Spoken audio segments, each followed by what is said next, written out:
But there is a technical component to it. Right here in the medial frontal lobe it's a walking scanner. So we have ports in our shoulders, our elbows, our wrists, our knees, our ankles, our hips. And so we miss nothing is the point of that. So you think of it this way. If as human beings we can create infrared scanners and other types of scanners, we can't create something that we don't already have, right? So the way I see the external world is an extension of what already exists within humanity. So that being said, this is a scanner. We miss nothing. We bounce out neurons and they come back in right here as a chemical key. It's called ligand.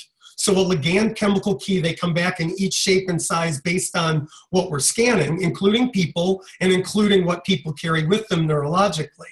It happens faster than light speed, and so it travels through something called the anterior cingulate. It drops down into the body, combusts with the opiate receptor of the cell, and that combustion travels back up. We contextualize it in the limbic system, and it comes out, and that is the neurological process of emotion.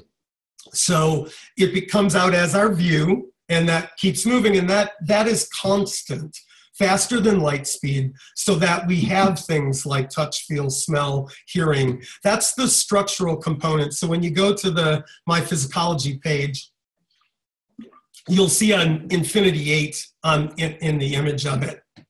That's what the Infinity 8 is, right? So that's a basic premise. If people know no more about neurology than that, recognize that there is a scientific structural process behind it. And over top of that is where we download our experience.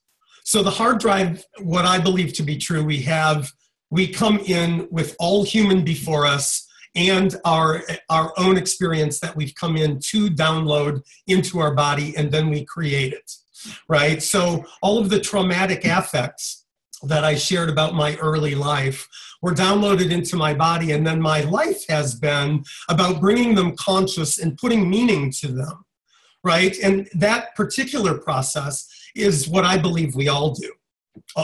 And, what does that mean? Well, collaborations, we can look in society. None of us can get past our own perspective. But none of us can.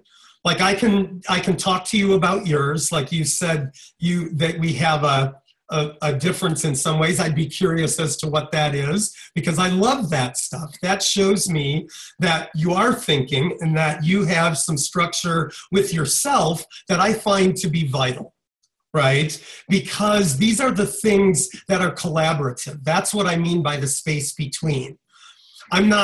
Where I don't go is to compete with you with that. I find that, we'll call it the feminine or receptivity of hearing you, is vitally important if in fact I've done my homework and I know where my self-structure is, right? So I guess we could call that self-security or, contribution, whatever word you'd like to put on it. That's how I see the neurology of the space between.